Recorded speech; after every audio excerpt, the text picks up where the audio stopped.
Public Law 1975 entitled Open Public Meeting Act. Adequate notice of this meeting has been provided as scheduled in the act.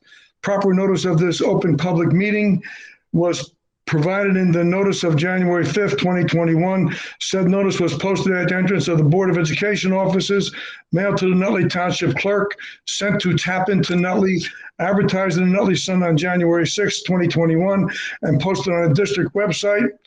We have the flag salute, please. I pledge allegiance to the flag of the United States of America and to the republic for which it stands, one nation, under God, indivisible, with liberty and justice for all. Have the flag call, roll call, Mr. DePisa. Mr. Balsamo? Here. Mr. Carnicella? Yes to the flag. Yeah. Mrs. Danchek Martin? Here. Mr. DeMayo? Here. Mr. Ferraro? Here. Mrs. Quirk? Here. Mr. Riley? Here. Ms. Zarrow? Here. Mr. Kaczynski? Here. Before we get started, we have a couple things that I'd like to mention to the board. First of all, some of you might know or have known Mr. Angelo Franicola. We lost Angelo Franicola today. Unfortunately, for Nutley, unfortunately for his family, I feel so sorry for a wonderful family. If you didn't know him, he's a great teacher, great coach, great board member, dedicated Nutley person, as we all are. I'd like to have a moment of silence for him, and I'm surely going to miss him.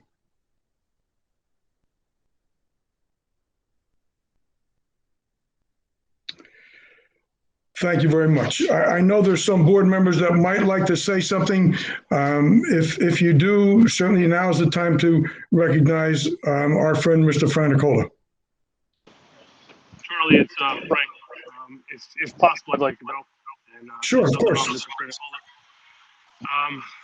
I've known Mr. Franicola for quite some time as an athletic director, a teacher, a coach, even a referee. I used to coach football myself back in the day. He did some officiating for me as head of the recreation department for our football program. There's not enough I can say about this man, his family.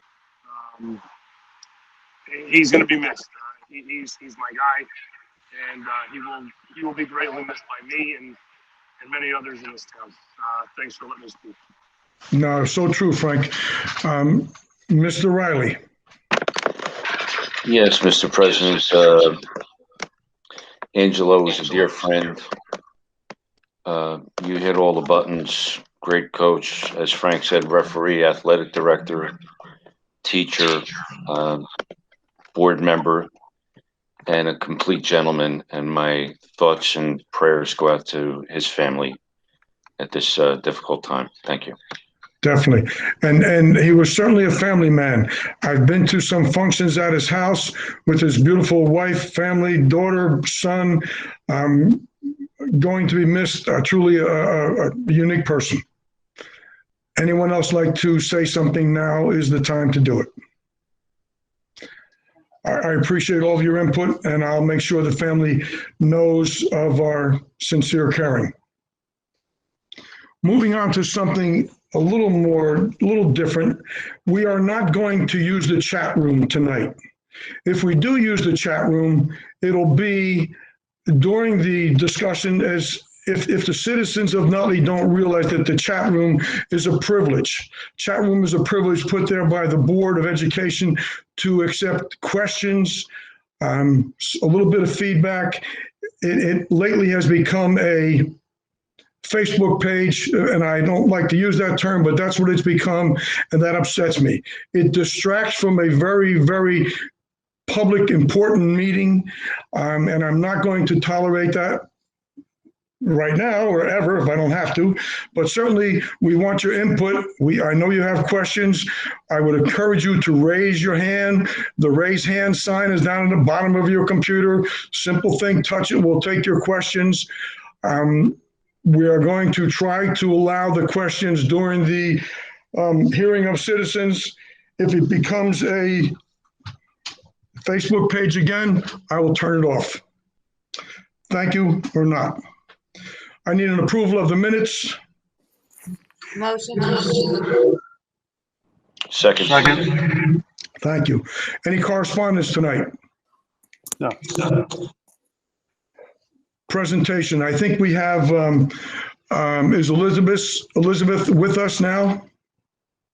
Yes, good evening, everybody. Okay, Elizabeth, you are up. We're having a presentation tonight from our auditors. And Elizabeth, we appreciate, Mrs. Scheck, we appreciate your time. Thank you. Thank you. Okay, what we have the June 30th, 2020 Comprehensive Annual Financial Report, which is otherwise called the CAFR. What I'm going to go over briefly is the balance sheet of the school district. And if any board members have any questions, feel free to, ask. At June 30th, 2020, okay, the audit was performed in accordance with government generally accepted accounting principles and government auditing standards, as well as New Jersey Department of Education requirements. The district's balance sheet at June 30th is up on your screen, and I'll just go over the general fund. That's the operating fund of the district. So the operating budget that the board approves on an annual basis is included in the general fund. The special revenue fund accounts for all your grants, your federal and state grants, such as Title I, IDEA, non-public grants. The capital projects fund accounts for your major capital projects in the district, and most of those usually span over a two-year period. And the debt service is just for the payment of your principal and interest on your outstanding bonds. So we'll go through the general fund. At June 30th, the district had a little under $5.6 million in cash and cash equivalents, which is primarily makes up the total assets of the district. Then we had $157,000 of accounts payable and $5.4 million of fund balance. So of the fund balance, the district had $1.2 million, almost $1.3 in its capital reserve, $514,000 in the maintenance reserve. And the capital reserve, that can be used for projects in your long-range facilities plan, whereas the maintenance reserve is used for projects that are in your comprehensive maintenance plan. You had excess surplus of $256,000. That money will be used for the 21-22 budget for tax relief. You had excess surplus designated for subsequent year's budget, which would be your 2021 school budget. You had $869,000. And then you had encumbrances, which are open purchase orders. There, you placed an order for a good or service, but you didn't receive that as of June 30th. You had $62,000 of encumbrances, and then designated for subsequent year's budget is surplus that you use to help for tax relief. For your 2021 budget, you use $2.6 million. If you add that with your $869,000 up above, the district used over $3 million of surplus in their 2021 budget. That left you with an unassigned fund balance deficit of $189,000. The deficit is on a GAAP basis. You keep your books on a budgetary basis. The difference is the state doesn't pay you your June state aid payments till July. So on a GAAP basis, we can't recognize them. Since you maintain your books on a budgetary accounting basis, you actually have unassigned fund balance of a little over $2 million, which is just at your the allowed 2% surplus you're allowed to have. Actually, over that, the 2% by your $256,000 of excess surplus shown above. So overall, the district is in a healthy financial position. Fund balance is down a little bit from the previous year, which you can see on the next page that Ian has, which is this is your summary of your operations. So this shows your revenues by fund and then your expenditures by fund, and then the total change in how you get to your fund balance. So the general fund balance was down about $500,000 on a GAAP basis from the previous year. Still a good financial position though. The other report that you've received is called the Auditor's Management Report, or the AMR as we call it, and that summarizes the findings and recommendations of the district. We met with the finance committee and with management and went through all the findings and recommendations. And you, later on in the evening, you're going to approve the corrective action plan, which is going to address the findings and recommendations on that last page. Does anyone have any questions? I wanted to thank you, Elizabeth, and certainly thank Gary and your firm for always guiding us through and giving us the right information for what we're looking for. Always appreciate you being there. It just gives us, even though we have the confidence in our BA and our administration, it's nice to know that someone is keeping an eye on everything. I appreciate that. You're welcome. Yeah, I just want to note too that your findings and recommendations are considered just general recommendations. There's no significant findings of any kind. Just want to make everyone aware of that. Got it. Thank you very much.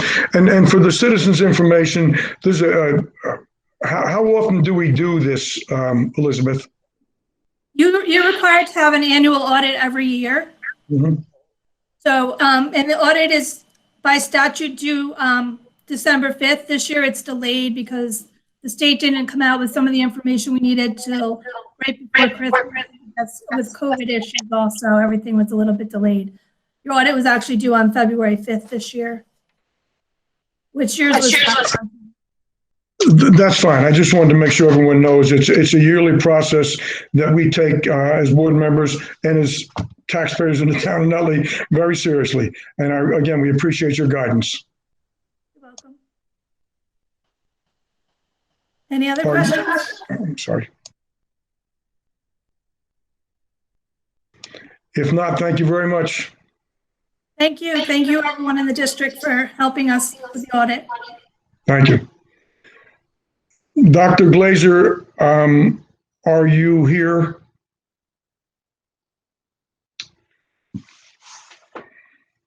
I am here. Okay, thank you. Go ahead. You had, I know you were busy all day or busy every day, but I know you wanted to catch up with us a little bit, so now's your time. You want me to do my No, superintendent? I thought you wanted to know something about Mr. Franicola. I did. I knew him differently than all of you who served with him on the board or worked with him in athletics or as an athletic director. When I first came to the district more than 5 years ago, he reached out to me and over the past years has been a wonderful friend and support. He had never hesitated to give me the pulse of not only the athletic community, but the Nutley community. He hosted events. He helped with our referendum. He was helpful giving information about the Oval and the history for me of the Oval. It was lovely to have somebody reach out and be that open and supportive over all of this time, and I will miss him dearly. Thanks. No, thank you. Thank you, Dr. Glazer. I think we all feel the same way. Do you want to go right into your superintendent's report? Sure. So you mute. I was going to say, if you don't mute, I'm way too loud. So today and last week, we started our required testing, COVID testing of our staff to begin our return to the buildings. I have to say it's been a well-oiled machine. Thank you to the staff, but a special thanks to our own Ian B. Meister for all of his help with scheduling. All of you that I've gotten to see last week and today, it is so nice to see you again in person. It is definitely the heart and soul of our buildings. I've loved talking to you, and I have to say, I've really missed you. I think we've all really missed you and can't wait to see you back in the classrooms. In addition, we've been testing our athletes, coaches, members of our clubs and advisors. We did winter track last week to get them started with practices. This week we have volleyball, wrestling, some more of our winter percussion and color guard, and our robotics crew. We do have our students returning starting March 1st. Parents, you'll be getting a letter with some updated information, not just about the start, but a reminder of our schedule, a reminder of food service, talking a little bit about required masks, what we're doing for mask breaks, and also the optional student testing. Anybody that's interested pre-K to 12. While it's required for our athletes and participants in clubs 7 to 12, it is optional for our student return. We've had a number of people reach out and ask how they could access that, and that information will be in the letter. You'll have an opportunity to sign up through our student COVID testing at nutleyschools.org. You'll be putting in that information, and that gets scheduled in time for your return. If you're pre-K to 2, self-contained special education, grades 7, 9, and 10, starting March 1st. And then the cohort B for in buildings on the 4th. And then March 8th, we'll have grades 3 to 6, grade 8, grade 11 and 12. And we'll make the schedules so that people are able to test, get their results, and quarantine until their results so that they're able to be back in the buildings. I did want people to know I had this question earlier today in an email, so I figured it would be important to respond. We are returning at hybrid instruction. That is required because the governor and the Department of Ed still has capacity guidelines. We still have requirements for social distancing. And as you know, the Nutley Public Schools has limited instructional space for our students.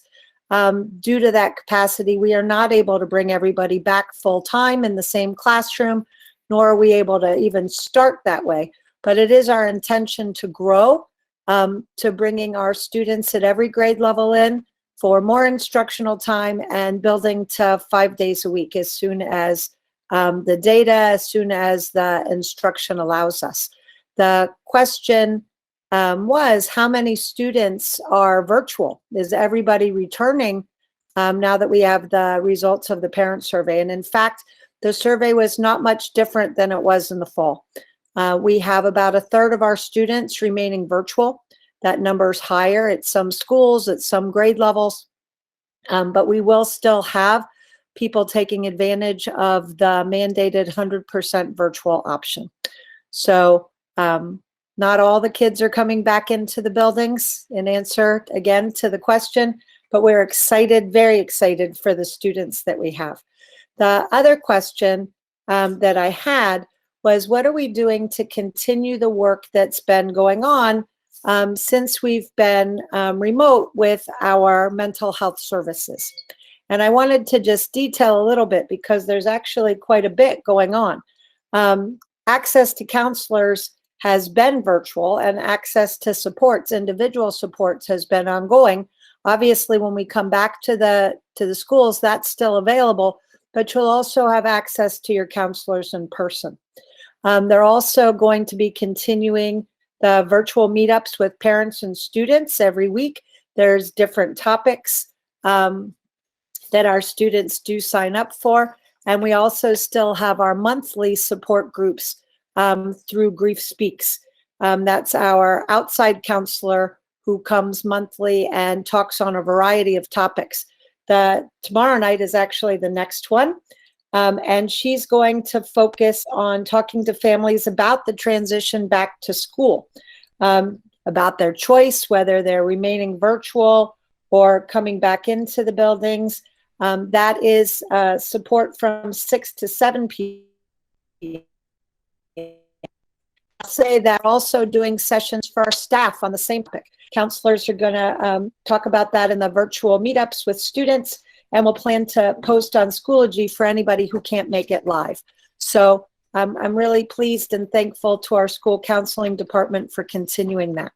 In addition, we're going to have another round of our small group counseling sessions with Nutley Family Service Bureau. In the summer, we focused on the high school. In the fall, we had elementary and middle school sessions, and the upcoming session will be elementary only. So again, our counselors are busy. That's in addition to the work that we've been doing around social emotional learning in our curriculum, that we've been doing professional development with staff and classroom instruction during the virtual environment. So to the people that asked about that, that is not only ongoing, but there's lots of things scheduled currently that you can get involved with. And finally, tonight, I just want to remind you that Wednesday night, this coming Wednesday, the 24th at 7 o'clock, we're going to have a COVID-19 question and answer. Our panel will be the physicians we work with from the Hackensack Meridian Medical Center, Dr. Ricchetti and Dr. Bittman. We'll also have our medical students on the panel, as well as myself. It is virtual. There is a Zoom link that everybody received. It's also posted on the district website and to Facebook. And during that panel, we're planning to answer questions and concerns about reopening the schools, about the current status of COVID-19, and the status of the vaccine. All the questions are to be taken in advance. Ian, thank you. I see you posted the link. I appreciate that, because all of the questions will be taken in advance. That link was also mailed and posted to staff and students. I saw that there were about 30 questions already earlier today. So please keep them coming. I know that I talked about this partnership previously, and this is really the staff and community's opportunity to take advantage of our wonderful medical partners and get some of your questions answered from the experts, if you will. So lots of exciting things going on, and cannot wait for our first students to start coming back into the buildings. Thanks so much. No, and I agree. Thank you very much, Dr. Glazer. I'm sure we'll have some ongoing conversation throughout the night. I did see a couple hands raised. We will take your questions during the hearing of citizens, and I appreciate you raising your hands. Board Secretary Report, Mr. DePisa. Thank you, Mr. Kaczynski. I'm excited to welcome Bella Polanco, the Assistant Business Administrator, into the district. She started with us on February 8th. Consummate professional and a wonderful addition to the office. Also, I'd like to thank again the board members for their continued work through committees on a monthly basis. The hard work that you put in is much appreciated by everybody. Also, Dr. Glazer and the central office cabinet, the amount of work that we've been doing for reentry and for various issues in the district, it's just a pleasure to work with people that are committed to everything that we do here in Nutley. And the last thing I'd like to bring up is, again, special thanks to the buildings and grounds maintenance and custodian staff for the snow removal efforts over the last 3 or 4 weeks. Their work is tireless. They do a great job. And I'd be remiss if I didn't say thank you to the Parks and Rec Department and the Department of Public Works. On a daily basis, even when there's no snow, the shared services in Nutley is outstanding. But when the snow falls and you could get the coordination between all 5 commissioners and the Board of Education and the departments, just makes everybody's job a lot easier. And I just wanted to publicly thank everybody. So thank you, Mr. President, and I appreciate the time. Thank you, Mr. DePisa, and you were right on point. Can't say enough about the entire Board of Education, the staff, and certainly our buildings and grounds personnel and the Parks and Rec and the road department and all of them. It's been a difficult time for all of us, and I appreciate everyone's help. Leading into Mr. Parigi.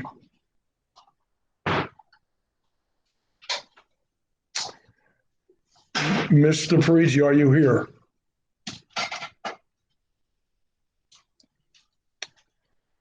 Okay, I'm sure he is. If we have to come back to him, we can do that. But right now, if it's not a problem, I'll go to committee reports.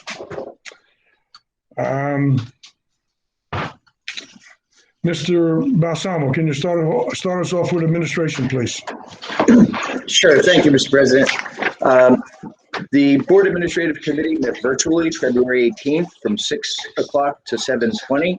In attendance were myself, Mr. Kaczynski, Mrs. Danchak-Martin, Dr. Glazer, and Mr. Banya. Mrs. Danchak-Martin reviewed the architectural proposal renderings and timeline for secure entrance at Yannicka School.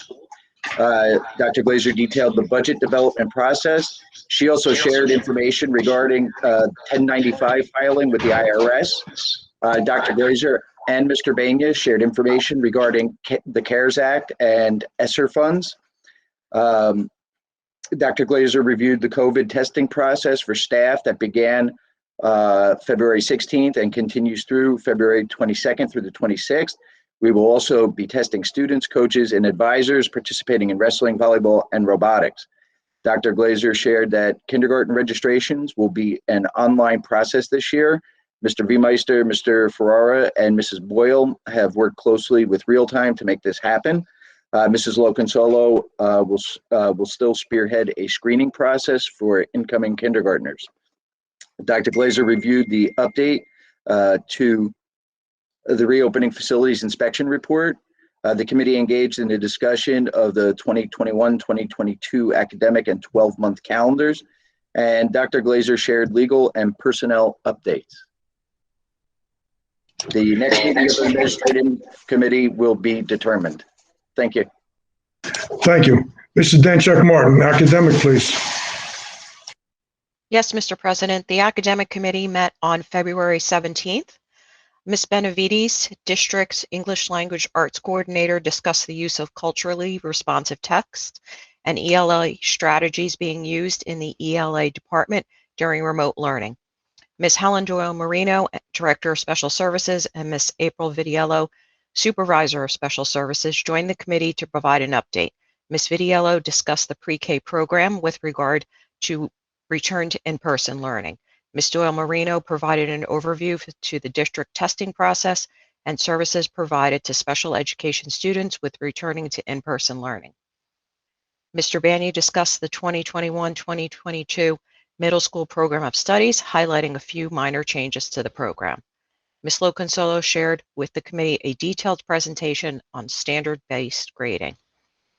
I shared with the committee sketches of the proposed Yannicka School secure entrance and updated the committee with information and discussion from the Long Range Facilities Committee meeting.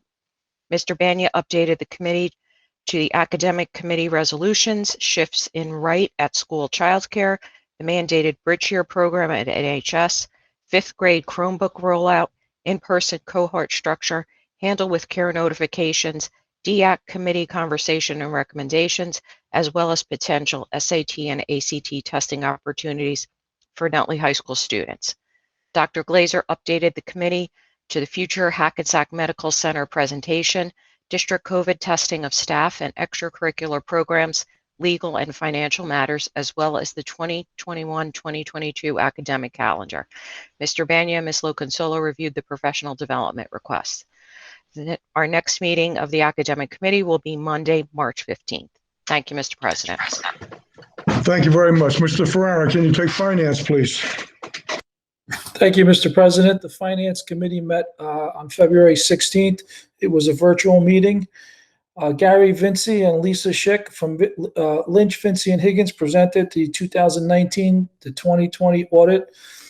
The committee discussed the audit findings with the administration and the auditors. Liz Schick will presented tonight, the findings. A copy of the audit was also sent out to the entire board for review. Gary Vinci discussed the status of the 1095-C filings with the IRS for the calendar year 2016 through 2019. Mr. Vinci also discussed the OT and the PT billings from outside vendors and our business offices implementing procedures to account for hours and services that are billed to the district. Alexis Goldman from Solutions Architects presented the plan and renderings for the secure entrance at Yannicka School. The committee reviewed and discussed the drawings. These drawings were also discussed in each of the other committee meetings. Mr. Pregi's report was presented by Mr. DePisa, discussing the all of the work that's being done on the schools and in our buildings and grounds.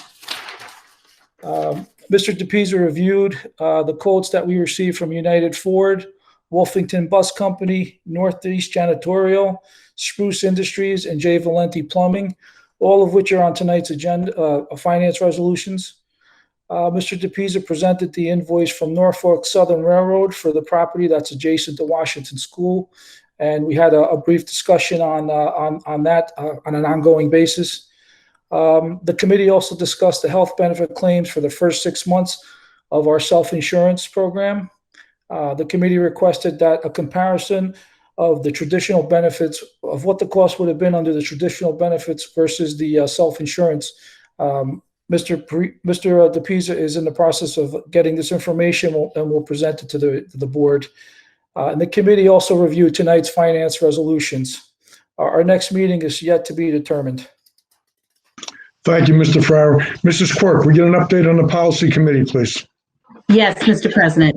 The policy committee met virtually following the academic committee on Wednesday, February 17th at approximately 7:30 p.m. The meeting agenda contained 20 policy regulation templates for review.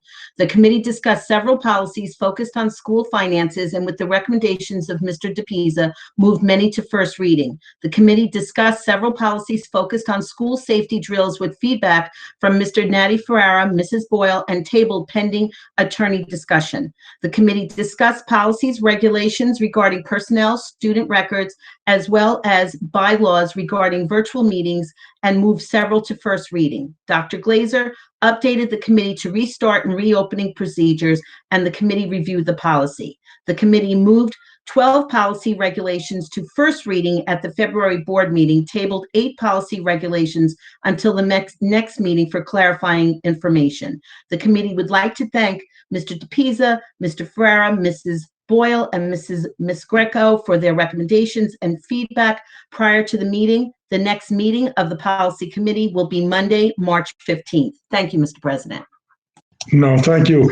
Mrs. Zera, maybe now's the time to discuss what might be going on in your meeting with the legal and the other part of that committee.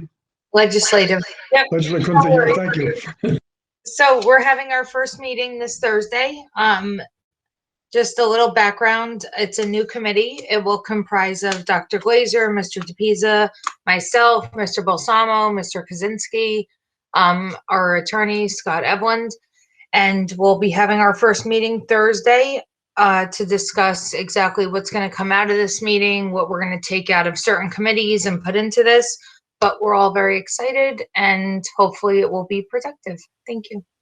I'm sure it will be. I want to thank all of you for the time, and I don't know how many times we can say it, but until you're here as a board member, you don't know the amount of time and energy that we put into making things right for our town, for our children, for the district. And I sincerely appreciate that as a parent, a grandparent, and as a board member on the time and energy that we all put in. Thank you.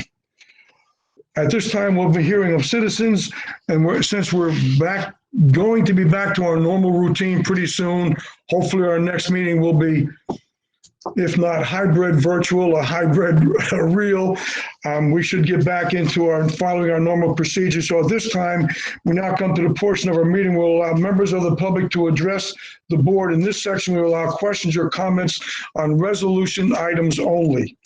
Our board regulations 0167 allow 20 minutes for this communications. Each person should be limited to 3 minutes, and we ask you to try to stay within that requirement. Speakers may speak more than once only after all others wishing to speak on a topic have been heard. All statements will be directed to me as the chairperson. No one may address board members individually. Please be reminded that if your statement is too lengthy, abusive, obscene, irrelevant, or redundant, your participation may be terminated.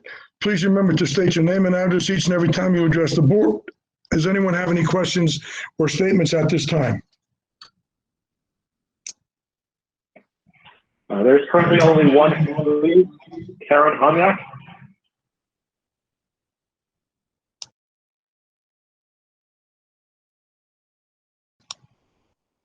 What was her name again, Ian?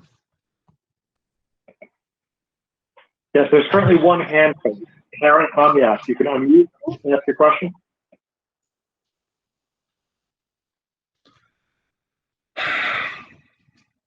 Okay, we'll have to, if we can come back to her again.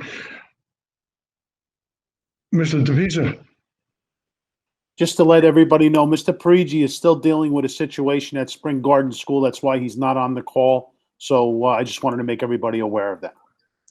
got it. Thank you very much. Let's go right into our resolutions. Mrs. Danchek. We did have more hands up now.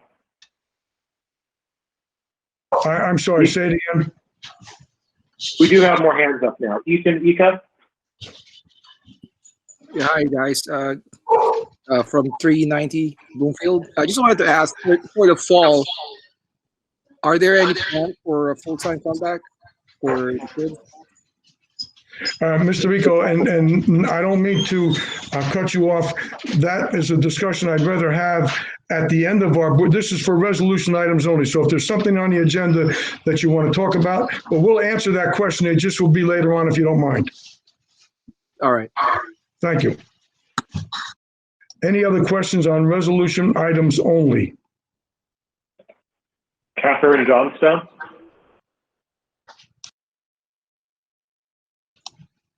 Mrs. Johnstone.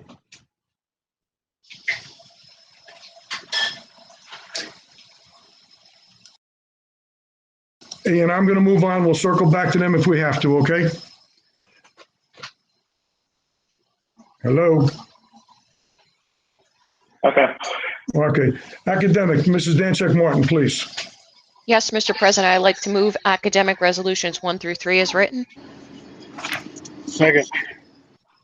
Discussion? Roll call? Mr. Balsamo, Yes. Mr. Carnasella, Yes. Mrs. Danchek Martin, Yes. Mr. DeMayo, Yes. Mr. Ferraro, Yes. Mrs. Quirk, Yes. Mr. Riley, Yes. Ms. Zarrow,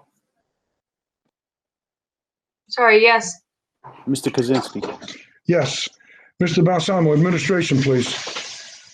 Yes, Mr. President, I'd like to move Administration Resolution 1 as written. Second. Discussion? Roll call, please. Mr. Balsamo, Yes. Mr. Carnasella, Yes. Mrs. Danchek Martin, Yes. Mr. DeMayo, Yes. Mr. Ferraro, Yes.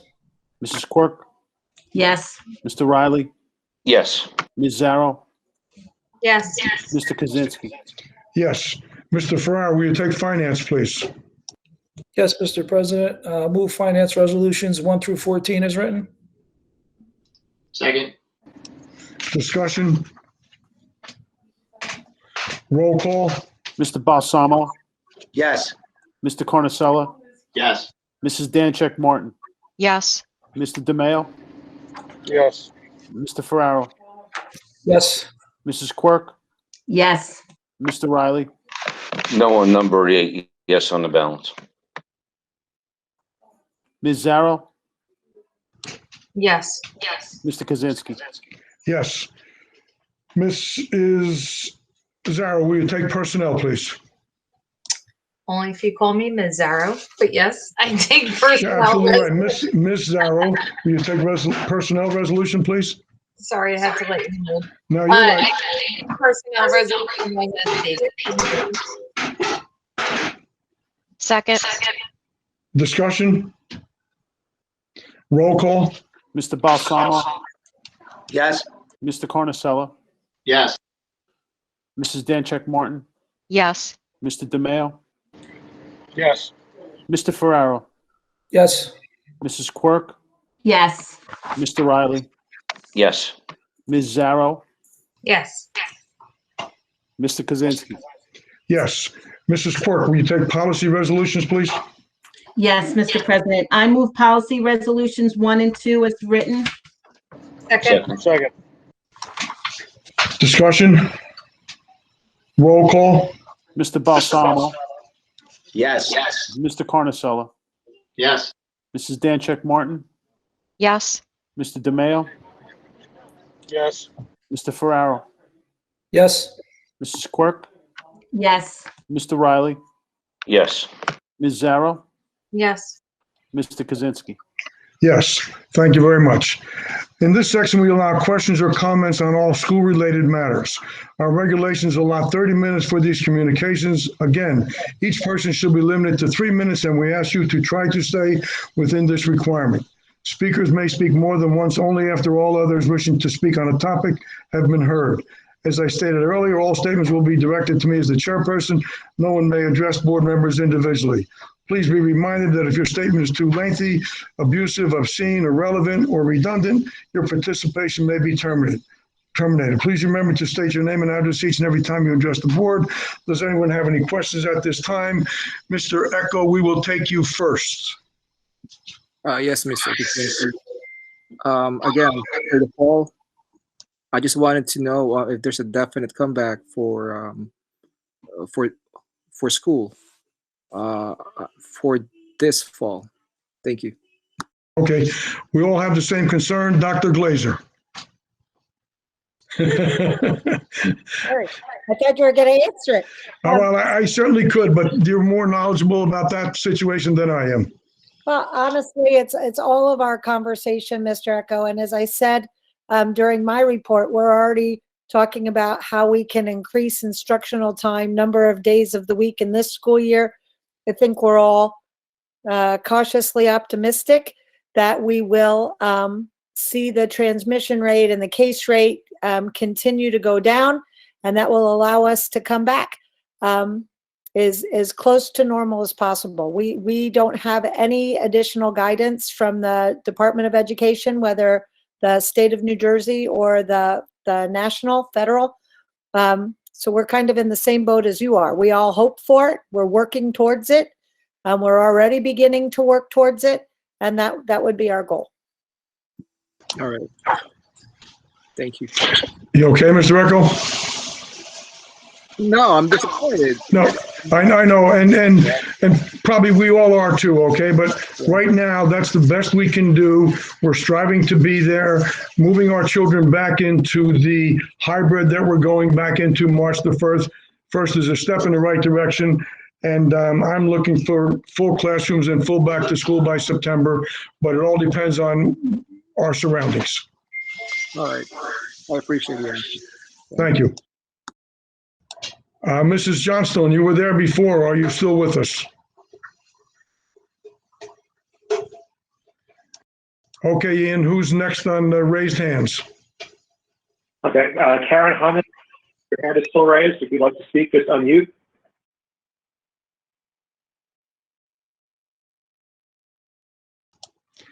Next, Ian. Laura Del Tufa.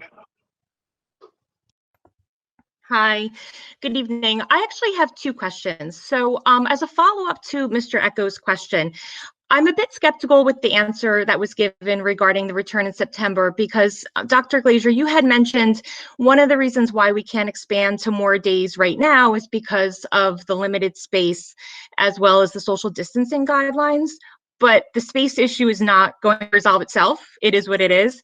And I'm doubtful that the CDC is going to change the social distancing guidelines come September.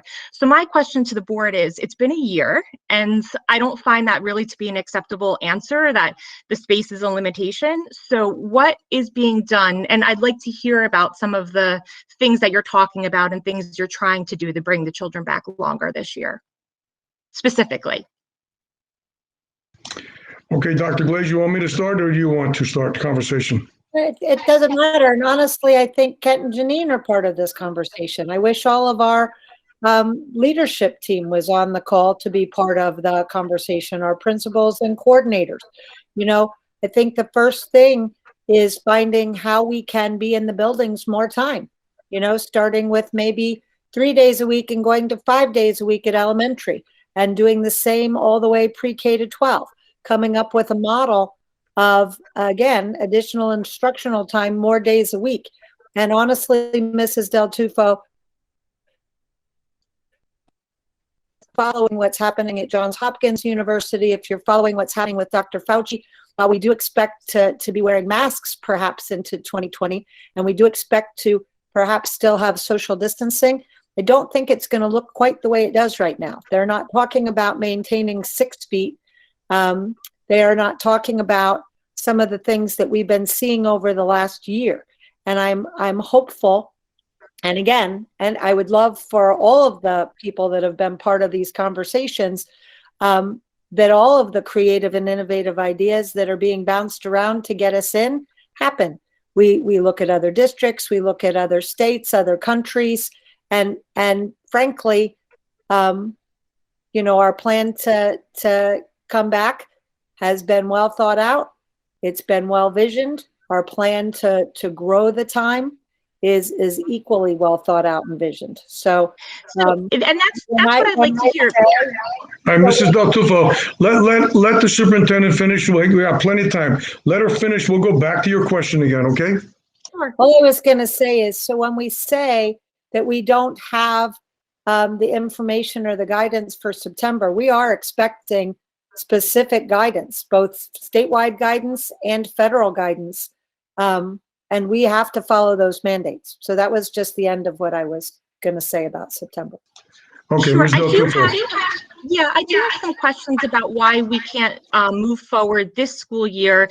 You've had a year to plan. I don't think our children can't continue to wait for things that are unknown for the future, whether they're going to change the guidelines or not in September. So I'd like to know now what you're doing to expand the number of days that the children can come back. What are some of your ideas? So I just said a minute ago, literally, that we're looking to begin at the elementary school to start rotating. So we would have the virtual Wednesdays gone. We won't need those. The kids certainly know how to do virtual instruction, and that we would grow to 5 days a week at every level. I'm not sure what else, I could answer for you, that we're looking to do that in the short term.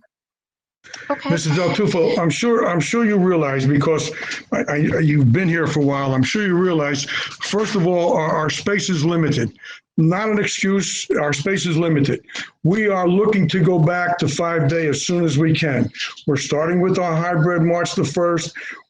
Hopefully, we're going to get into that and stay safe and keep the schools open, then get into doing away with the Wednesdays off, Wednesday virtual, going to 5 days a week. Hopefully the CDC is going to drop the restrictions, or the government's going to drop the restrictions from 6 feet to 3 feet. That's what we're talking about. Masks are not going to go away. There's no way anyone can say to you safely that masks aren't going to be here. So short of that, our goal is to be back to almost normal, except for masks, maybe social distancing when we can, as soon as we get back into school full time. If it happens this year, we'll all be very happy, but we have to take it step by step. Sure. And what I've learned about these meetings, and the reason why I'm asking such specific questions, is I'm trying to understand what your metrics are in order to bring the children back so that we're all on the same page. So I am wondering, is your metric that the guidelines would have to reduce to 3 feet social distancing for you to feel comfortable to bring them back full time?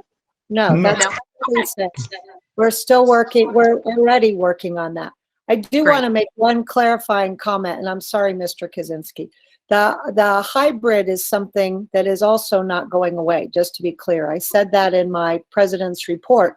So I want to make sure that people understand there still is a mandate for 100% virtual option.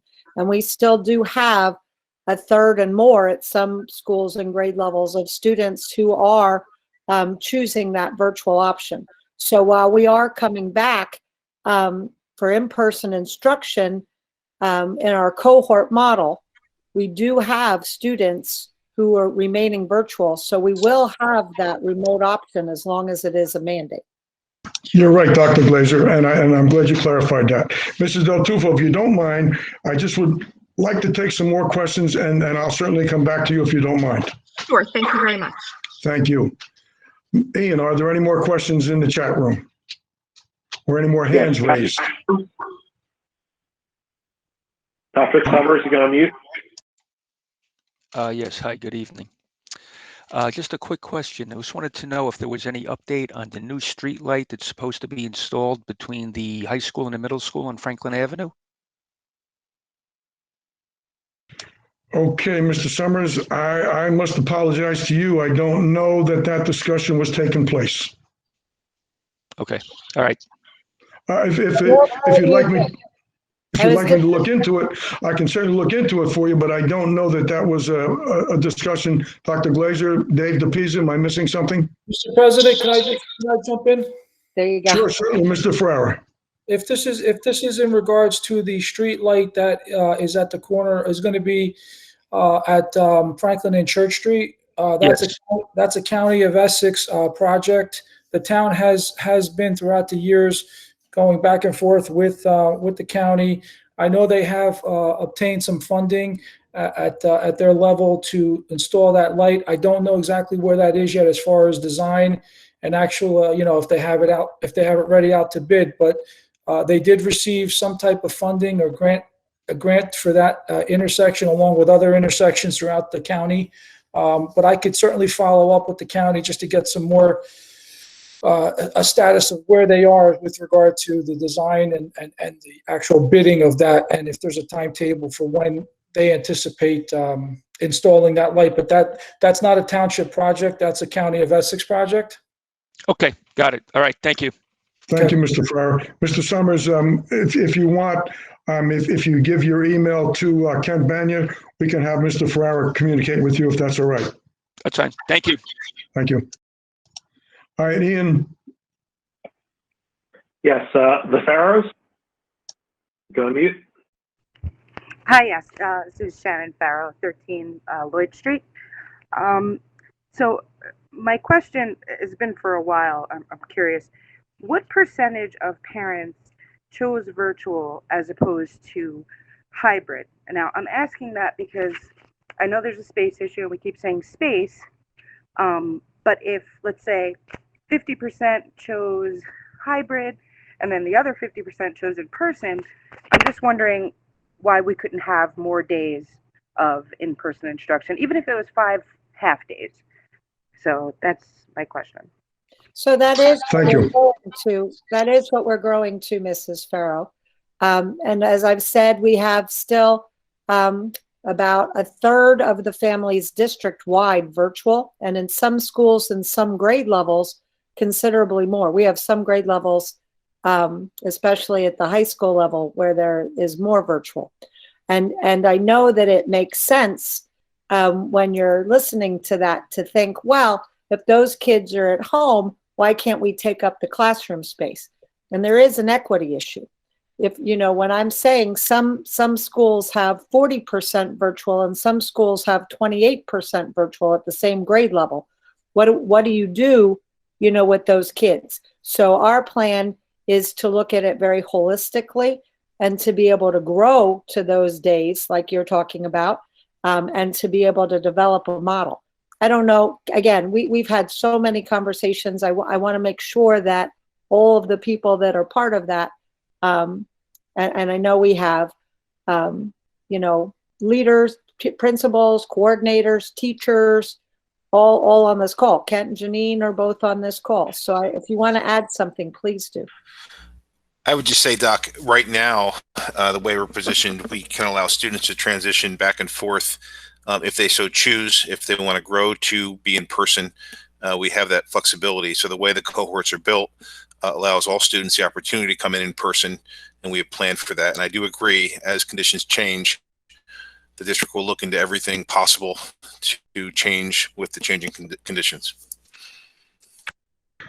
Mrs. Farrow, I can't speak for you. If it sounds a little confusing to you, I hope it's not. We, right now, it looks like there are 30% of our students in some schools, some a little bit more, maybe some a little bit less, but most of the time more, that are choosing to stay virtual. But we are constantly looking at all the children on when we can fit them into a full-time 5-day-a-week as soon as we can. Okay, I appreciate that. Thank you very much. No, thank you. Okay. Ian. Yes, Josh Bermeo, you can unmute now. Hi there, Sophia Bermeo, 600 Passaic Avenue. I know this is jumping ahead, but are there any plans for any district-guided summer programs? Good question. Dr. Glazer Great or Mr. Banyan? And Janine, this is Kent and Janine. This is your exciting news. Oh, Janine, I'm sorry, yes. Yeah, thanks. Yeah, absolutely. The district is currently looking at what our traditional summer programs usually offer, and then also expanding that. One of the nice things that we learned in virtual learning is that there are a variety of different ways to reach families. And so we're using what we utilized with the hybrid instruction and with virtual learning to try to assess learning loss and to look at what we can offer for this summer in a creative way to kind of expand the school year and offer some support for students.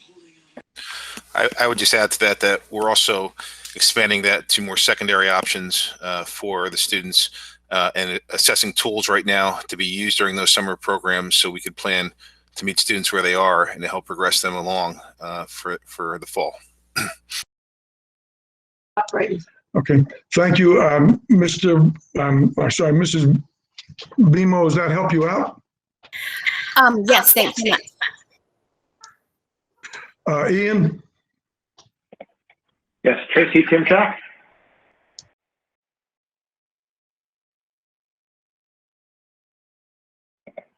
Tracy Timchak, you can unmute.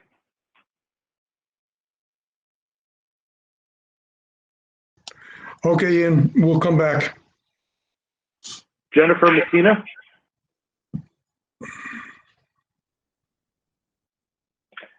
Mike Giannone. Yeah, hi. Thanks for all the efforts of getting us to this point. March 1st is around the corner, so I certainly do appreciate your efforts. And Dr. Glazer, I was certainly encouraged to hear that you're looking outside other states, other school districts. On that point, I don't know if you saw that study from Duke University that indicated that the level of COVID transmission was higher in all remote districts versus school districts that had in-person learning, which I thought was a pretty fascinating result. But I did have a specific question. With regards to the hybrid, has there been any thought about having dedicated teachers to doing the remote virtual teaching and having the teachers that are doing in-person being solely focused on the students in class? Because I certainly appreciate the efforts of the two teachers that teach my two daughters, but I certainly recognize the difficulty of trying to, when we did have the hybrid back in the fall, how difficult it was or must be for them to try to keep attention of kids in the classroom while also trying to keep attention of children at home remotely. So I was just curious if there been any discussion or ideas, innovations on that front to have teachers dedicated to people in class, the students in classroom, and then another teacher or teachers dedicated to the remote learning. Thank you. Thank you, Mr. Joni. And that's a very interesting point. I'm sure Dr. Glazer has a response. Well, it's not just again. I think it's the whole leadership team. I think, you do a lot of research, you read, that when we went out in March, I think that was everybody's first idea, right? That you were going to have separate staff doing the virtual instruction and the in-person instruction being done, in the classroom. Unfortunately, the staffing that's required to do that is huge. And we have, like every district in the state, the country, and the world, a number of staff members that have had to take other options than being at work full time. There are no substitutes. It is a very, very small candidate pool when we do need to hire and replace. Our staff has been above and beyond, taking on extra periods at every level to cover that. And I do think it's a creative innovation. Like I said, I think we all started there a year ago trying to make that work. There are just not enough certified teachers, especially at the secondary level with the requirements for content-specific instruction to be able to make that work. I don't know, Janine and Kent, I know you worked on it as well and worked on it through the different curriculum roundtables. If you want to add to that. I would just add that, as Dr. Glazer mentioned, this was an early consideration last summer as in the planning phase. Early on, the challenges included just the inability for students to transition in and out of in-person. If they so choose, they'd have to change teachers, very large class virtual sizes, students attending with a teacher from a different building if we were to go down this route. So when the committee looked at it, the challenges seemed to be great, and we chose to go with the two environment in one place model, and that model even evolved over time to where we are getting feedback from teachers and other people as well as we progressed this fall. Janine, I don't know if you want to add anything. Yeah, I think we even changed based on some of the feedback from this group that we heard really loud and clear from elementary parents that they wanted their child to have a teacher in their neighborhood school, and they wanted the flexibility to know that that teacher was separate from their decision to do hybrid or virtual. So, you know, when originally we looked at that, we did look for some feedback on the pluses and minuses of that, and then landed on the fact that we wanted to be consistent, especially for our youngest learners, and have them keep the same teacher the full year. And Mr. Gioni, for what it's worth, I know quite a few board members have had this same discussion with the staff. And even though it sounds plausible to you and maybe to some of our board members, financially, or even aside from the finance, trying to find the teachers and to keep that continuity for the younger students in the same classroom with the same teacher just seemed like a better way to go than what we're doing right now. But I share your concern.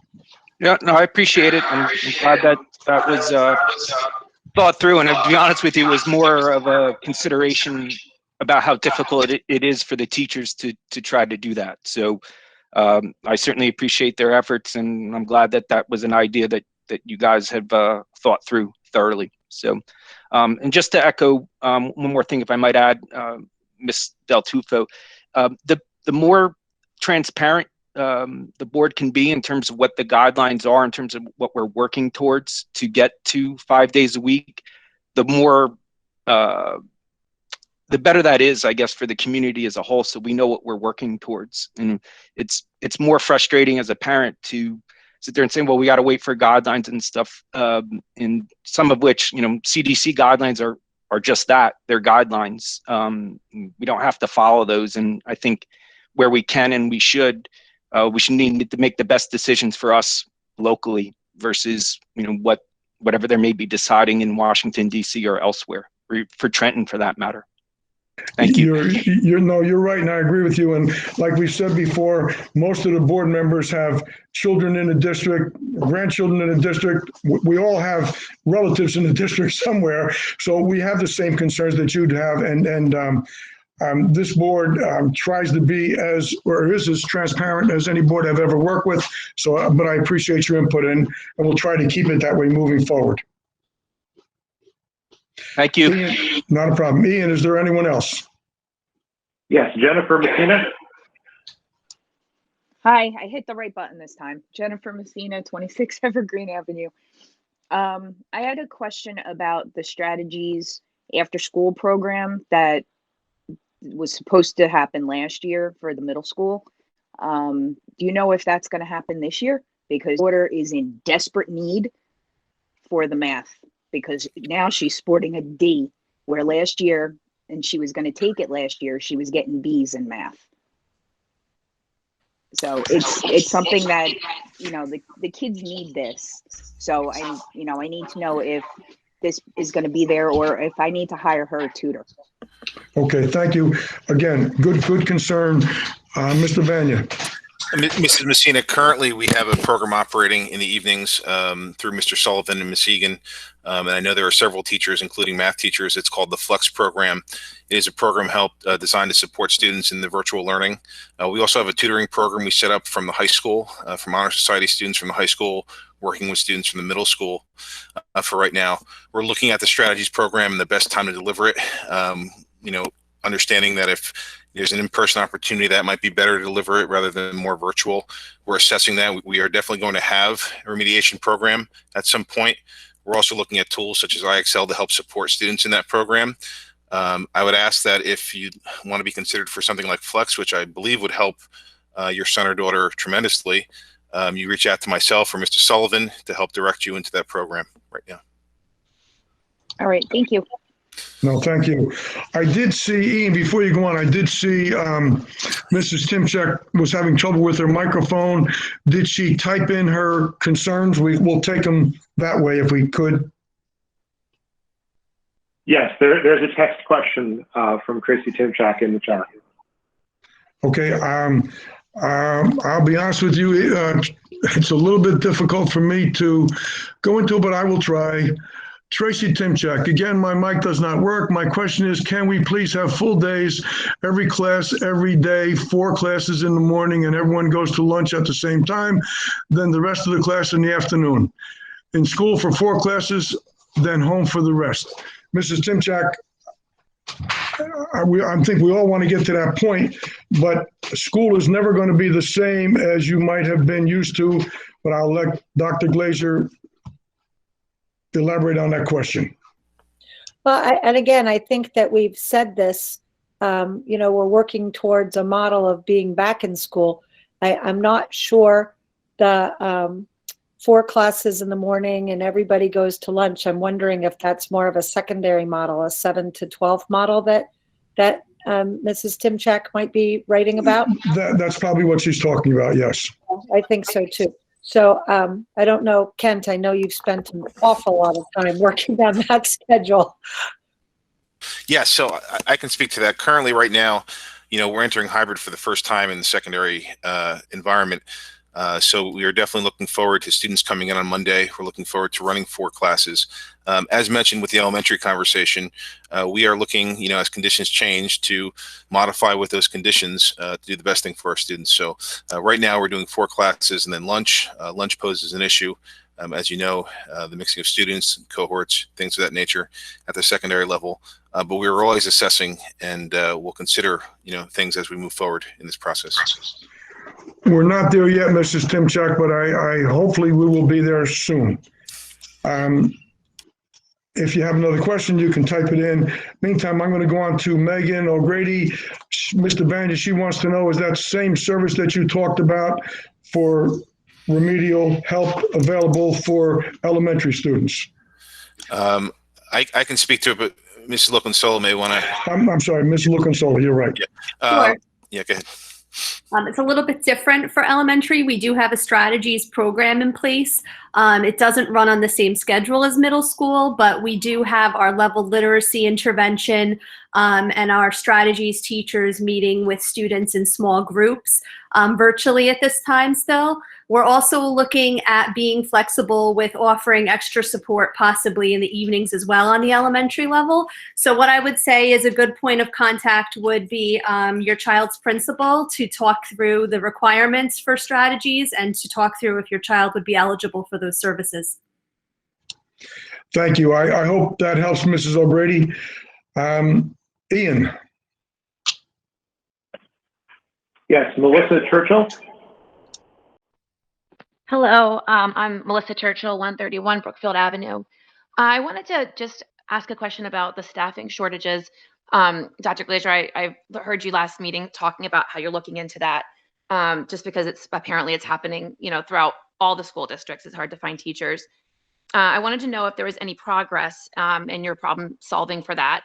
And then also if there's going to be a district substitution policy for the teachers when they are sick or if they need a personal day during the hybrid, so that if our children are in school and there's not enough teachers to cover the class, they'll be able to stay in the classroom. So that's already in place.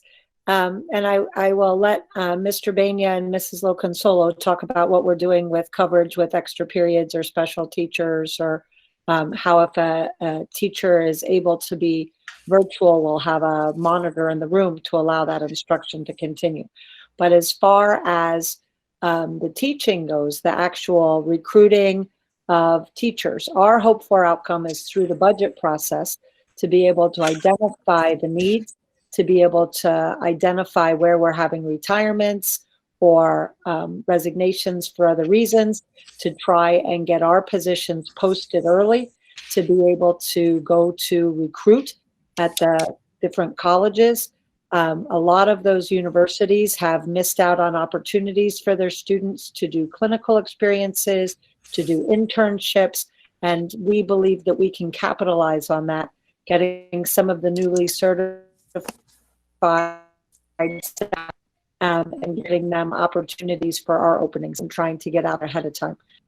There are a number of specific job fairs, universities that have STEAM programs or universities that specialize in special education. We're partners with Montclair in a cohort of training, honestly, duly certified teachers. Those opportunities for us are what's going to help boost our staffing. But currently, like I said, I'm going to have Mr. Urbania and Mrs. Loconsolo talk about what happens now, how we're covering now. I can start the conversation. You know, it is a challenge, probably one of our bigger challenges, staffing. I do have to say our teachers have done a phenomenal job with synchronous teaching. And in their absence, other teachers have been filling for a longer period of time. If we know a teacher is going to be out, we do post for the job. We do try to find people. If that does not happen, some teachers volunteer to take class periods and are compensated. In other cases, if a teacher is out sick for a short amount of time, they may post asynchronous work, and we may put a sub in if available to do that work. You know, if a teacher is going to be teaching remotely, we will put someone in the room with the students that do come in person to maintain that class integrity, whether that be a substitute or a non-instructional aide to monitor the class. At that point, our building administrators, who are phenomenally working this out, all the logistics of entering students and figuring this problem out, are providing for other emergency options should the need arise.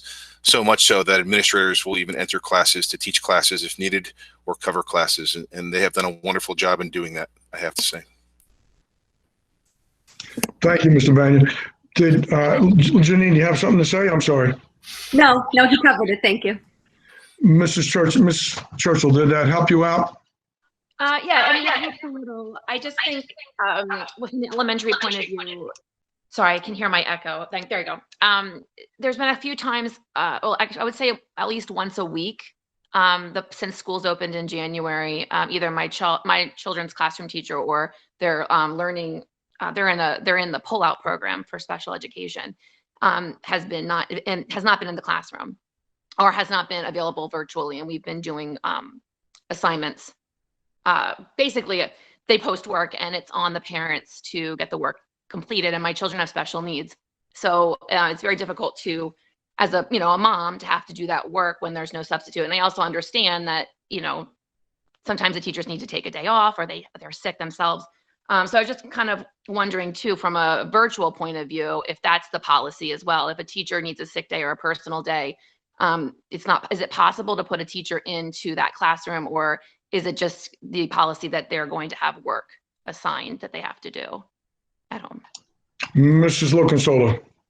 Yeah, I think whenever possible, we do try to get creative to figure out a way to have somebody in that classroom. But we're also asking teachers to have 2 days of asynchronous work, similar to sub-plans that they can have in Schoology, to accommodate some of this. But we completely understand. We appreciate you being flexible, because we understand that it's a hardship, and we're really trying our best to find people for those rooms so that at least the teacher, there'll be somebody there to help lead the instruction and answer questions. Mrs. Churchill, are you okay for now? Yeah, thank you. And can I just one more question, if that's okay? Sure. I was just wondering, since I know that the containment, self-contained special education is going in on March 1st, and I think they're going every day. Is there any consideration for the pull-out students who get pulled out for maybe 2 hours of language arts instruction, and they're pretty much spending majority of their morning or maybe their math time with a learning teacher in the pull-out program? Is there any consideration for them to maybe be able to go back to more days a week over maybe just the general education students? Dr. Glazer? I think Kent unmuted this week. Okay. I can just speak, and I know because we talk frequently with Mrs. Doyle Marino and Mrs. Vidiello, we are working hard to look at every special ed setting and move students in as much as possible. A lot of it depends on space as well as staffing. And I know that some of our programs look differently based on those two factors. And Mrs. Doyle Marino is constantly looking at those things and working to bring students in for more opportunities.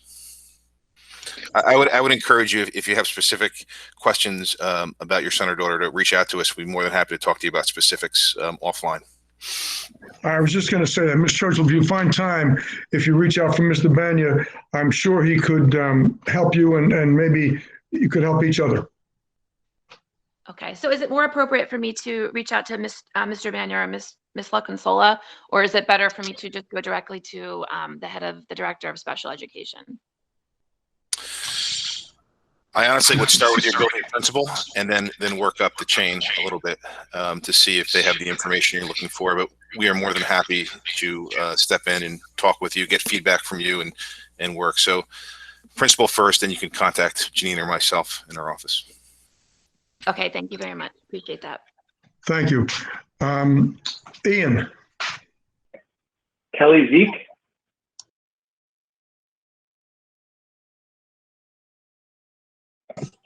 Hi, yes, this is Kelly Zeke. I'm at 98 Whitford Avenue. In terms of the learning loss that you were talking about, I'm wondering if you're expecting an explosion in special needs services next year, and if that's going to be reflected in the budget, if you're going to need more programs, more hiring.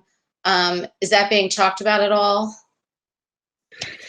Yes, go ahead. I don't know, everybody wants to jump in on this one. Yes, without a doubt, So, the Mrs. board, go ahead, I'm sorry. I was just going to say, we're in budget development now. I think you'll get to hear about a preliminary budget from Mr. DePisa and myself in March. There is an ad hoc budget committee of the board that it looks like we're all chomping at the bit to talk to you tonight. But the truth is,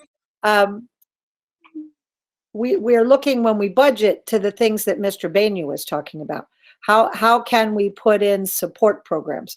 How can we put in programs such as IXL, which is kind of a self-directed program as a resource on top of some of the other things that we do, or some of the programs that Mrs. LaConsola mentioned that are support on top of the other things that we do.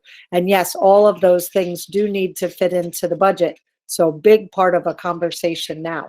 I don't know, Janine, Kent, David, anybody else want to jump in and just talk about your particular?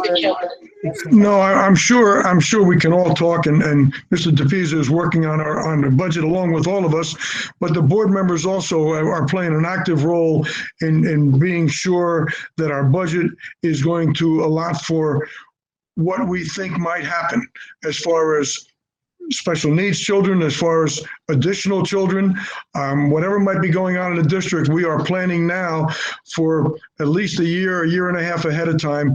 So yes, Mrs. Zeke, we are trying to find money and trying to deal with it and trying to fit in as many open slots as we can. Mr. DePisa. All right, that's great. I'm glad to hear that. Thank you. Okay, that's fine.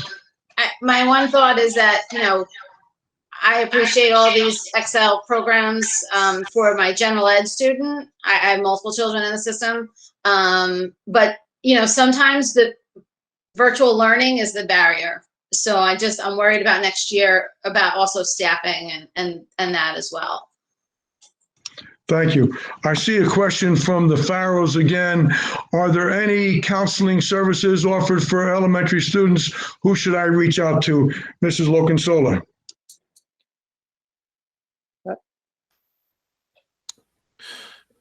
I was going to say, I spoke about it in my president's report. There are counseling services at every level. And you can, on the district website under school counseling, those resources are listed. You can go right there to school counseling, but also in Schoology, there are all of the counseling group sessions that I mentioned as well. I think, in addition to counseling, we have a number of other supports. They're listed on the district website. And I don't know, Janine is on our strategic plan committee for social emotional learning. Do you want to add to that? Yeah, I know the elementary counselors have designated times they're meeting with different grade levels, and they have parent workshops also. That's also on the district counseling page. We have a new social emotional learning curriculum in elementary called Competent Kids Caring Communities. And the committee is also looking into some secondary SEL program options as well to support students. So I guess the question was, who should she reach out for? She probably should reach out for her principal at the school to begin with, correct? Yes, yeah, that was Okay. But there are all the resources also under the counseling tab. And please remember, tomorrow night there is a counseling session, definitely counseling session that you can access as well. Thank you. Ian? Yes, Mary Ellen O'Grady. Hi, Mary Ellen Baker, 97 Mapes. I have a question regarding, I know the goal is to bring students back, more students into the classroom.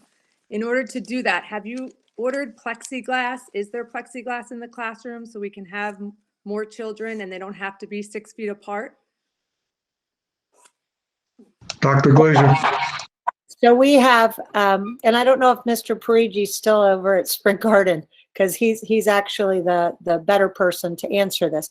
But we have installed plexiglass in our offices and our common areas. We're prepared for it in our cafeteria spaces and our library spaces, all of those large spaces. We're using plexiglass dividers in our special education program with our students that might not be able to do as well with social distancing or wearing a mask consistently. To invest the money in individual desk shields, when we looked at that last year in the budget and with available grant funds, that wasn't deemed a priority based on all of the other things that we have in place to bring students back. Please don't misunderstand when we're saying 6 feet of social distancing, that is going to continue to be a barrier. We know from listening to the governor, we know from listening that the capacity levels continue to increase. We went to 35% recently. We expect that to continue to grow. And again, looking at models of what's happening in other states, other countries, it's not going to be a question of plexiglass or no plexiglass that keeps us from having students in the classroom. Okay, Dr. Glazer, can I just follow up? Because I'm sure many people can agree. My daughter is a 4th grader with 25 kids in her class at Spring Garden. 25 kids in a class is probably not going to be what we see moving forward. So all of the parents who are asking about September as hybrid, if we don't have plexiglass, we can't even allow for more than what we have right now. The buildings are not going to get bigger. So the overcrowding is an issue. And my last question before I end is, with this new program right at school, are you housing that inside Washington and Yantaco while cohort A is there? So two different things. First of all, you're right. At this time, there is absolutely no consideration of 26 kids in the same classroom. However, you can go 5 days a week on a modified schedule, the same way that's been done in the past when there have been enrollment overcrowding issues. So again, we're looking at every eventuality. Plexiglass doesn't solve 26 kids in a classroom either. Just to share that. As far as right at school, done. It's one thing that could bring more kids. It is one thing, but the investment is at a cost, right? It's at the cost of either additional staff, it's at a cost of resources and programming, and it's our hope for outcome, again, from looking at the science, looking at the data, looking at the models that exist for other states and other countries, that as herd immunity becomes a reality for the adults, and knowing at the elementary level that the transmission rates remain low or non-existent, as has been pointed out numerous times, that to make that large investment for the short term wasn't prudent. As far as right at school goes, you know, when we started with the emergency child care program back in the summer, it was a strong initiative of parents, working parents who who needed help, right? They needed on the half days, they needed on the virtual Wednesday, they needed on the opposite cohort days or the other side of their kindergarten days, childcare. We very creatively put in our own program. We were very proud of that program. Unfortunately, the state said we were not able to do that kind of program and be in school. But we could have a third-party provider and have them be licensed by the state, follow all the state guidelines, and that same service. Right at School was the vendor we hired, and we anticipated having programs in all 5 schools, having that in the gym, socially distanced. Again, we're very, very mindful of capacity and the number of people that are in the buildings. I will say to you that that emergency childcare program that we were prepared to have 150 or more students in never had more than 25 or 30. And poor Right at School, who made a huge investment in Nutley based on our numbers of extended day, started with 5 children. We're only now just grown to 15 children with additional registrants.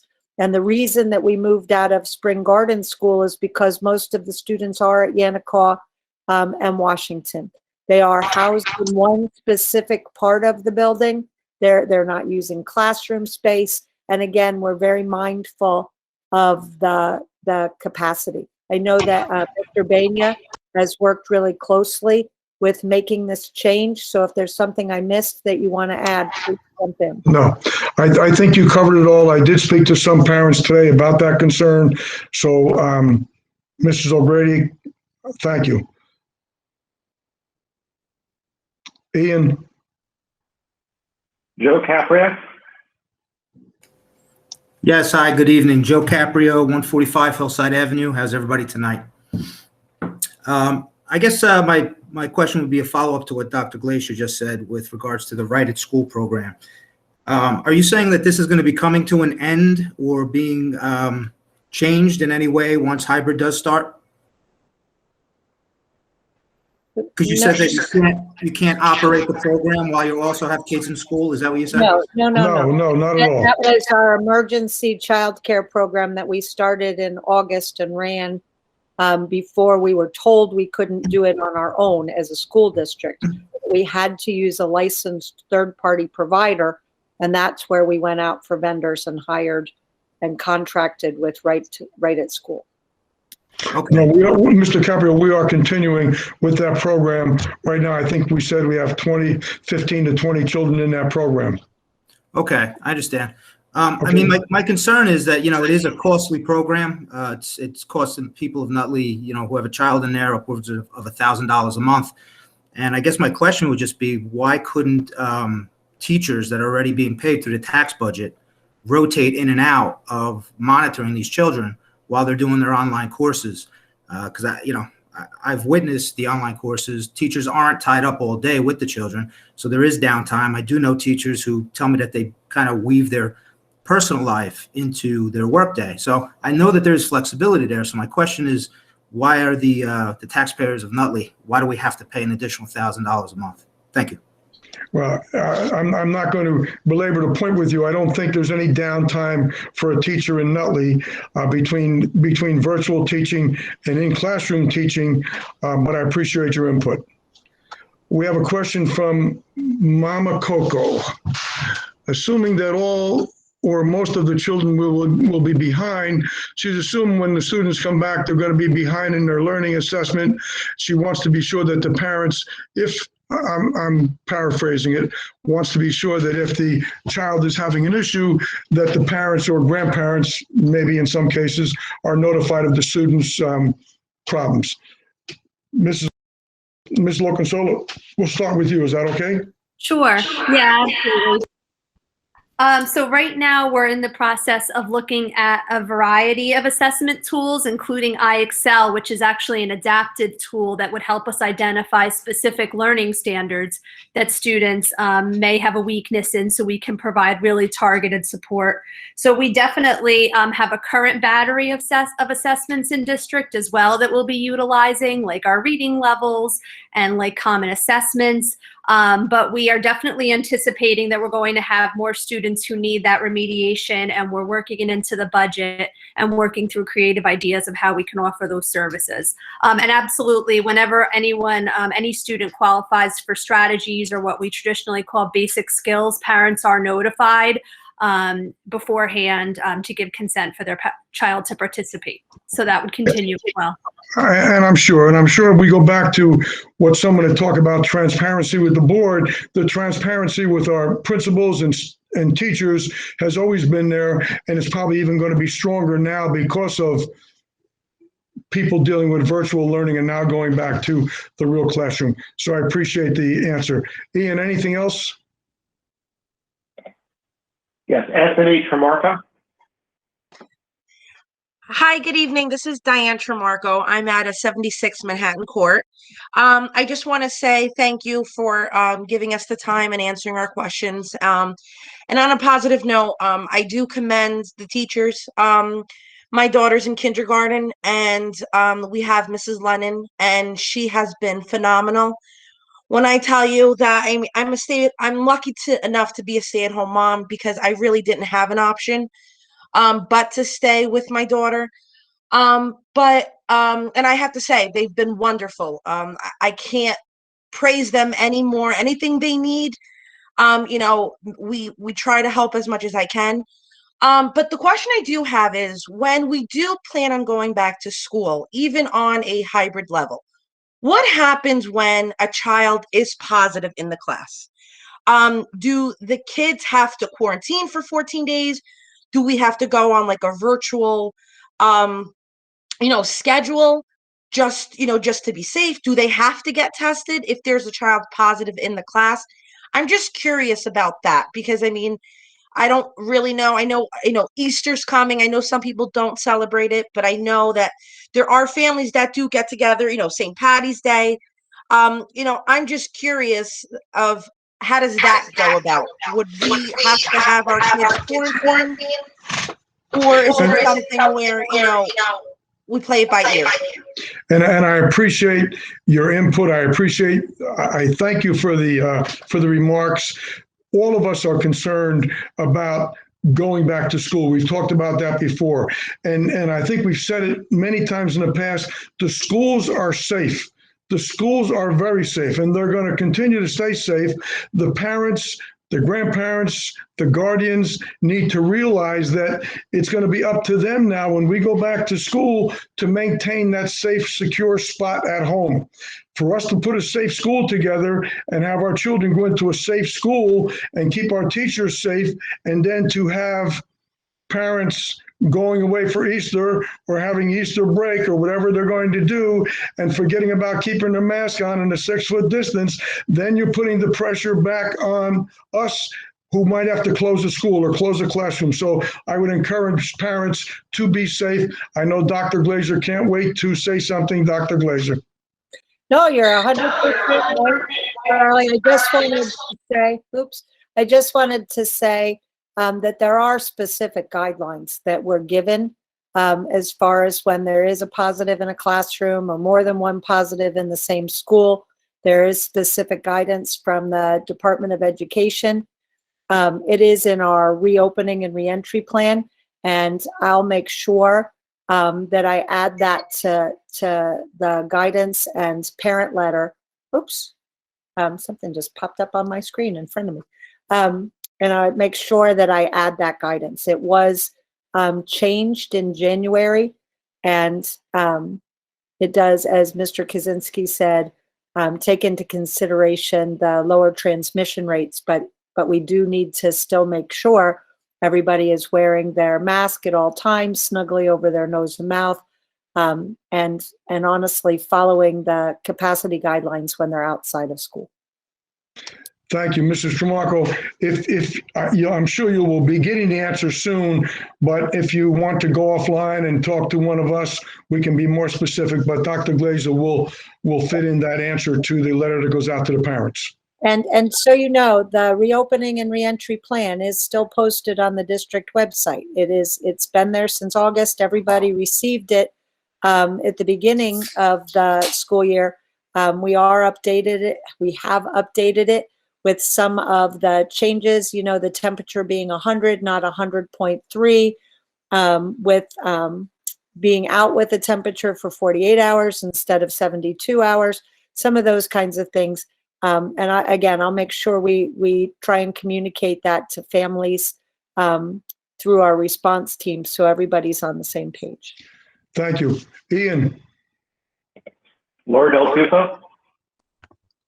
Hi, thank you. My second question is related to the air conditioning. So we all know in September and October, we were virtual because of the heat index. So I do have concerns once we start approaching May and June. We're very excited to go back, and I'm just concerned that the heat index may impact us and we may potentially have to go virtual, in May and June. So my question is, have all of the adjustments been made over the last year in terms of air conditioning so that the heat index will not force us to go virtual again? I can. Who wants to take that? I was going to say I can defer to Mr. DePisa a little bit because Mr. Parigi's not on the call. But Mrs. Del Tufo, our buildings are not all air conditioned. We have air conditioned spaces in each building, and those that needed remediation have had that remediation. Again, I'll have Mr. DePisa talk about what's been done. Typically, the heat has not been an issue for us at the end of the school year. We might have one high heat day or an early dismissal towards the end of the year, but that's been true pre-pandemic also. Mr. DePisa, you want to talk about any of the changes and repairs? The unit at the middle school was replaced. The air conditioning unit at the compressor that was broken for 2 years has been replaced and is up and running. The Lincoln School gymnasium unit was repaired. The ventilation at in multiple rooms at Radcliffe, the fans and exhaust fans were taken care of, as well as the univents. Filters, we have changed filters, and we have sets of filters in stock to do that on a quarterly basis. Was there new air conditioning installed places where there was not? Absolutely not. We did not install new air conditioning any place in any building that there was none. Everything is the same. We repaired or replaced what needed to be done that was in place as it was when we started. Thank you, Mr. DePisa. Mr. Delfo, go ahead. Yeah. It's wonderful timing that we saw the auditor's presentation today, because I was wondering about, the reserve. So the numbers, obviously, we went through quite quickly, and it looked as though, although there's 1.5 million in capital reserve, about 870,000 was a carryover to 2021. So September will sort of be here before we know it. And I'm wondering if in part of your planning process, since you are in budgetary discussions, if you would use some of those capital reserve dollars to perhaps install air conditioning so that we don't run the risk of, in the fall, starting remote again because of the heat index. Mr. DePisa, you want to answer that, or shall I? It's up to you. So I have a projection. I have a projection coming from the auditor that's happening now for projection between now and June 30th to see from this year's budget what could be expended, and also we're still planning on next year's budget. And just to go back to the comments from before, it's a common everyday conversation about social, emotional, mental health strategies, teachers, counseling, and special ed. It's just comes out of our mouth almost multiple times a day, and that's what we're planning for the new school year. So in very short, Mr. Del Tufo, there's priorities, and we will work our way through them, children being our first priority. Okay? Sure, and I guess if you don't, excuse me, let me move on to somebody else. I can come back to you again if you don't mind. It's just a comment to what I was just talking about. When you said the children being, putting first and foremost, if they can't be in school because of the heat index, I would say that would be a priority. I understand, and you're absolutely right. You're absolutely right. Thank you. Ian? Yes, Ricky Dooley?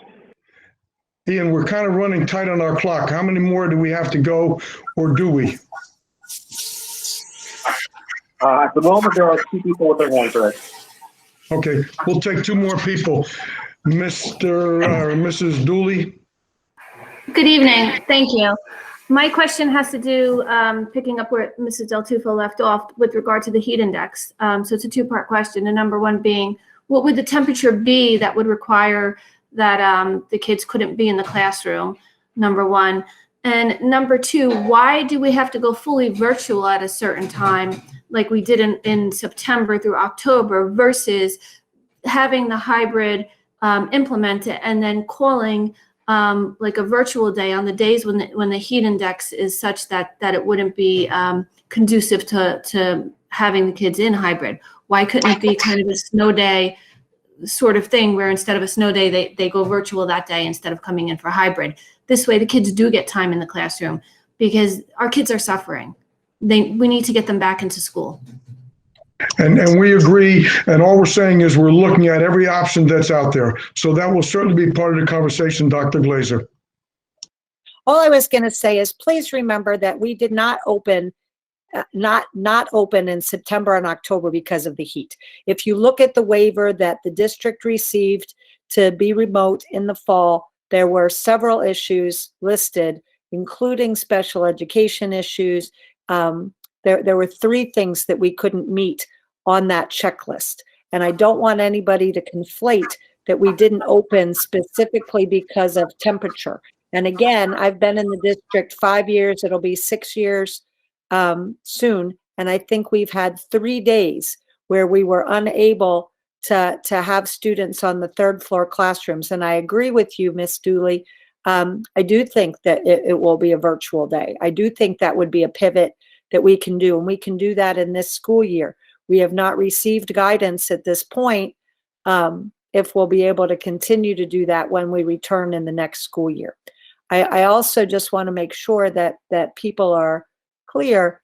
The difference was in the fall that when we had those high heat days, we were always able to move children into other spaces, to be able to transition staff and students into cool spaces, to be able to combine classrooms into those spaces, and to be able to honestly utilize those spaces in a different way. We were not able to do that at the beginning of this pandemic, or even in the fall with the numbers where we were at.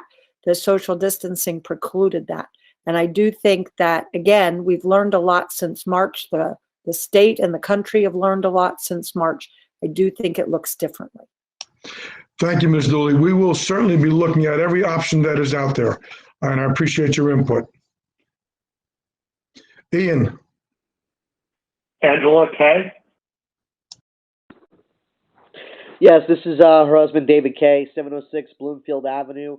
2-part quick question. 1, did Nutley or Nutley Board of Ed specifically receive any state, federal, or CARES Act money? And the second part of that is whether we did or didn't, what roughly financially has the Nutley Board of Ed, the township, put towards any changes or improvements? You know, you mentioned a couple just a few minutes ago regarding some filters and some upgrades to some existing previously air conditioning, but in general, you know, has the town spent 50,000, 500,000, 1.5 million? Is there any number that's in a ballpark of what we've spent on any type of changes or improvements for future in person? Thank you. No, thank you, Mr. Kay. Just, I don't know where you want to start, Dr. Glazer or Dave or both, maybe. Well, David has probably the best itemization of where we spent money through the CARES Act and through our other grants that we did receive. And I appreciate that. I don't know that we need to get that specific. When we have our budget presentation, that will be part of it, I'm sure. But Dave, maybe you can put out an idea out there what some of the items that we've purchased and with the CARES money. So the unit at the middle school was approximately $130,000 to replace the compressor, to get that unit up and running, the air conditioning, the PPE, the items to get the students back in for wipes,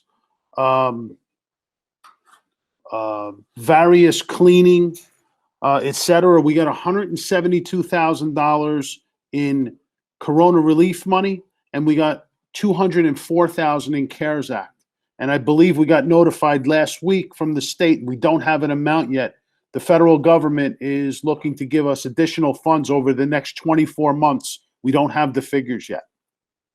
But certainly, Mr. Kay, you made reference to some peripheral items. To us, they were not peripheral. The filters, the PPE equipment, even though we mentioned plexiglass, there is quite a bit of plexiglass in the buildings, whether it's for the teachers' protection, whether it's for the students' protection, or for the administration protection. So we purchased some equipment that's going to help us. The foggers, Dave, I think that was part of what we had to buy. All the safety aspects that we could buy, we have purchased and are constantly looking at more when we have some available money. But part of our package is to also look at the social and the needs of our children, as far as social needs, medical needs. Mr. Bain, you want to pick up a little bit more, because I've lost for words. I would just add that some of that money is also being used to address learning loss needs and other things we're considering by the district, including some of the resources for testing that we were talking about before, and it addresses some of the other questions that people had on this chat tonight. Yes, thank you. Does that help you, Mr. Kay? I mean, look, I'm in a business where a lot of my customers are receiving hundreds of thousands, if not in some cases over $500,000 for certain school districts, and we're providing technology needs to them for virtual learning, but also they're using that for changing modifications for school. I'm just curious as to, besides one particular air conditioning system, if someone was able to say, hey, we've spent $600,000, of which we got $300,000 from the government, $300,000 from the township in tax dollars, and we put it towards this, that, the other. It doesn't sound like there's that kind of extensiveness that's occurred. So that's okay. I appreciate you're reading it wrong. If that's what you're reading out of Mr. K, you're reading it wrong. And I can guarantee you, when we have our budget presentation, which will be in March, you will have an itemized bill, if that's what you're looking for, on what came in, how we used it, take suggestions from parents and from administration and staff on how we can use it.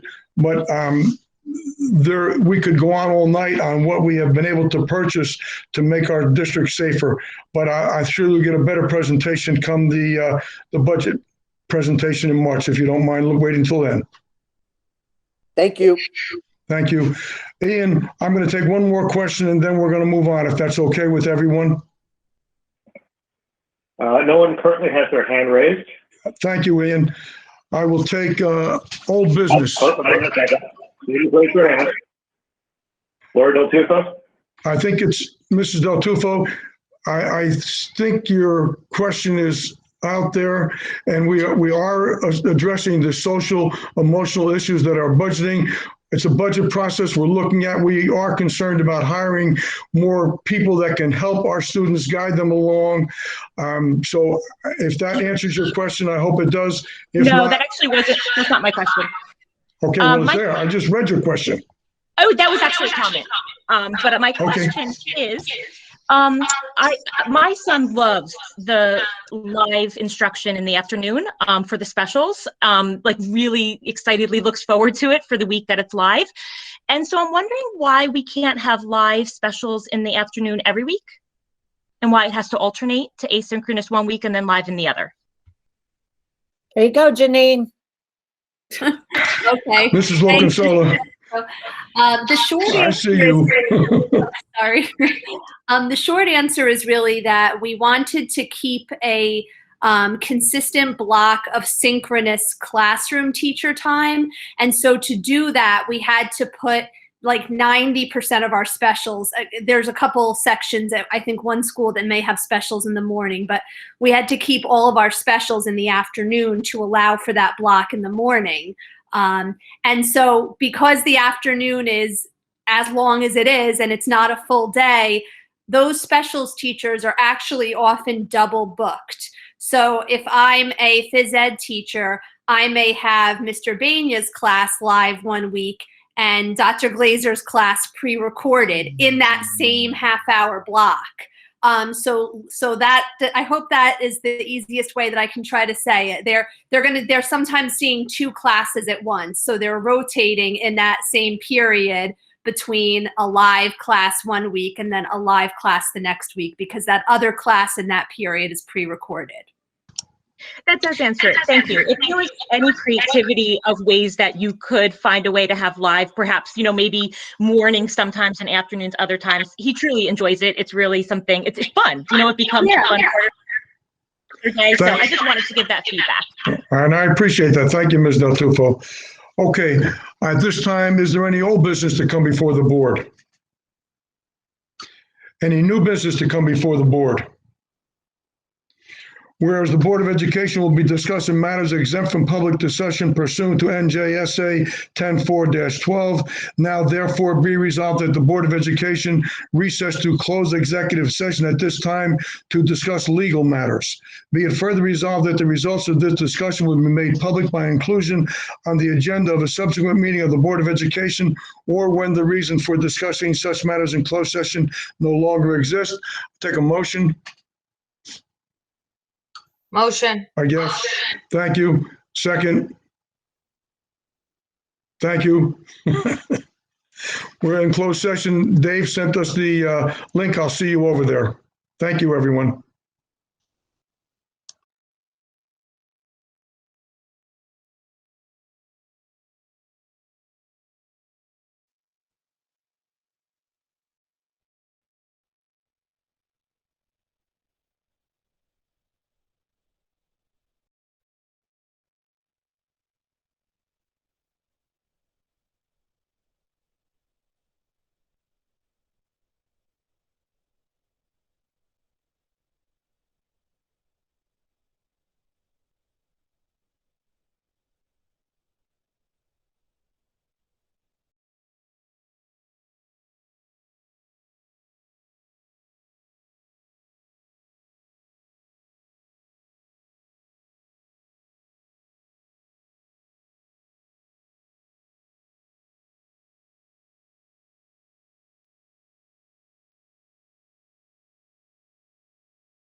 I just texted Charlie.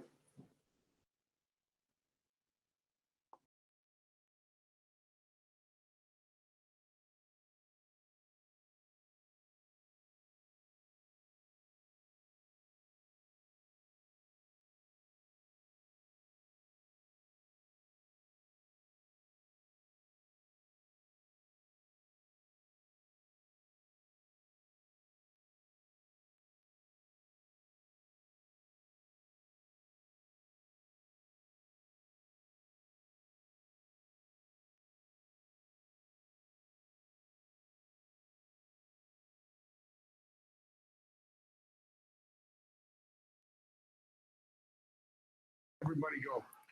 No, Charlie, you got to go back into the main meeting, and then we got to just close it.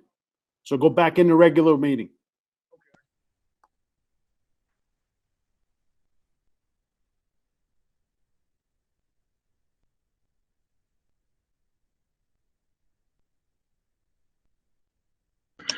Okay, thank you, everyone. We're back. I'll take a motion to go to close our meeting.